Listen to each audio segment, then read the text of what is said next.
Welcome to మహా news. నేను మహాలక్ష్మి. 2024 ఎన్నికల్లో కూటమి గెలిచి 6 నెలలు దాటుతోంది. కాగా ప్రస్తుతం చంద్రబాబు కేబినెట్ లో మొత్తం 24 మంది మంత్రులు ఉన్నారు. అయితే ఒక్క మంత్రికి మాత్రమే మంత్రివర్గంలో చోటు కల్పించే ఛాన్స్ ఉండడంతో నాగబాబుతో పూర్తి చేశారు. త్వరలోనే నాగబాబు చేత మంత్రిగా ప్రమాణం చేయిస్తారట. అయితే నాగబాబు ప్రమాణంతో పాటు ఏపీ టీడీపీ అధ్యక్షుడు పల్లా శ్రీనివాసరావు కూడా మంత్రి పదవి ఇస్తారనే ప్రచారం జరుగుతోంది. ఉన్నది ఒకే పదవి కావడంతో ఇద్దరికి ఎలా అవకాశం ఉంటుందని ప్రశ్నిస్తున్నారట సొంత నేతలే. అయితే ప్రస్తుత కేబినెట్ లో సరిగా పనిచేయని మంత్రులకు చంద్రబాబు ఉద్వాసన పలుకుతారనే వార్తలు కూడా వినిపిస్తున్నాయి. దాంతో ఎమ్మెల్యేలు కూడా షాక్ అవుతున్నారు. ప్రభుత్వం అధికారంలోకి వచ్చి కనీసం ఏడాది కూడా పూర్తవక ముందే మంత్రులకు ఉద్వాసన పలకడం ఏంటని సొంత పార్టీ నేతలే నిలదీస్తున్నారు. ఇదే సమయంలో కేబినెట్ నుంచి అవుట్ అయ్యే ఆ మంత్రి ఎవరా అని ఆరా కూడా తీస్తున్నారు. ప్రస్తుతం చంద్రబాబు కేబినెట్ లో రామచంద్రపురం ఎమ్మెల్యే వాసంశెట్టి సుభాష్ మంత్రిగా కొనసాగుతున్నారు. ఆయనకు సీఎం చంద్రబాబు పట్టుబట్టి మరి ప్రమోషన్ ఇచ్చినా సరిగ్గా పనిచేయడం లేదని స్వయంగా సీఎం చంద్రబాబు చెప్పారట. ఇటీవల పార్టీ మెంబర్షిప్ డ్రైవ్ లోనూ అందరికంటే వెనుకబడ్డారని చెప్పినట్లు తెలుస్తోంది. ఇప్పటికైనా తీరు మార్చుకోవాలని సూచించినట్లు సమాచారం.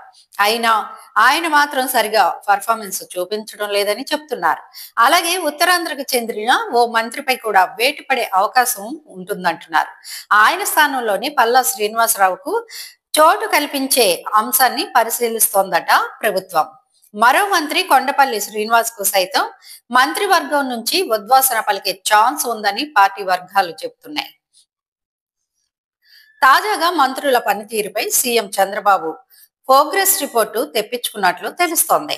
ఇందులో జనసేన పార్టీకి చెందిన ఓ మంత్రికి ఉద్వాసన పలకాలని డిసైడ్ అయినట్లు సమాచారం. నాగబాబుకు మంత్రి పదవి ఇవ్వడంతో జనసేన మంత్రుల సంఖ్య 5కు చేరింది. అటు బీజేపీకి మాత్రం కేవలం ఒక్క మంత్రి పదవి మాత్రమే కేటాయించారు. అయితే జనసేనకు చెందిన ఓ మంత్రిని తప్పించి బీజేపీలోని ఓ ఎమ్మెల్యేకు మంత్రిగా ప్రమోషన్ ఇవ్వాలని యోచిస్తున్నారని చెబుతున్నారు. త్వరలోనే మంత్రిగా నాగబాబు ప్రమాణం చేయగానే సినిమాటోగ్రఫీ శాఖ ఇస్తారని చెబుతున్నారు.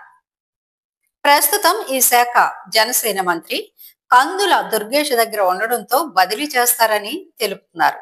అటు మంత్రి అచ్చెన్నాయుడు దగ్గర ఎక్కువ శాఖలు ఉండడంతో ఆయన దగ్గర నుంచి కొన్ని శాఖలను ఇతరులకు మార్చే అవకాశం కూడా ఉందని సమాచారం. మొత్తంగా కూటమి సర్కార్లో 4 మంత్రులపై వేటు పడటం పక్కా అంటున్నారు. కానీ జనసేనలో ఏ మంత్రికి ఉద్వాసన పలుకుతారనేది మాత్రం హాట్ టాపిక్ గా మారింది. జనసేన నుంచి మంత్రికి బర్తరఫ్ చేస్తే పవన్ కళ్యాణ్ ఊరుకుంటారా అనేది కూడా తెలియాల్సి ఉంది. ఒకవేళ దీనికి జనసేనాన్ని ఒప్పుకోకుంటే ఏం జరుగుతుందో కూడా చూడాల్సి ఉంది. చూద్దాం ఏం జరగనుందో. మా వీడియోస్ కనుక మీకు నచ్చినట్లయితే లైక్ చేయండి, షేర్ చేయండి, సబ్స్క్రైబ్ చేయండి.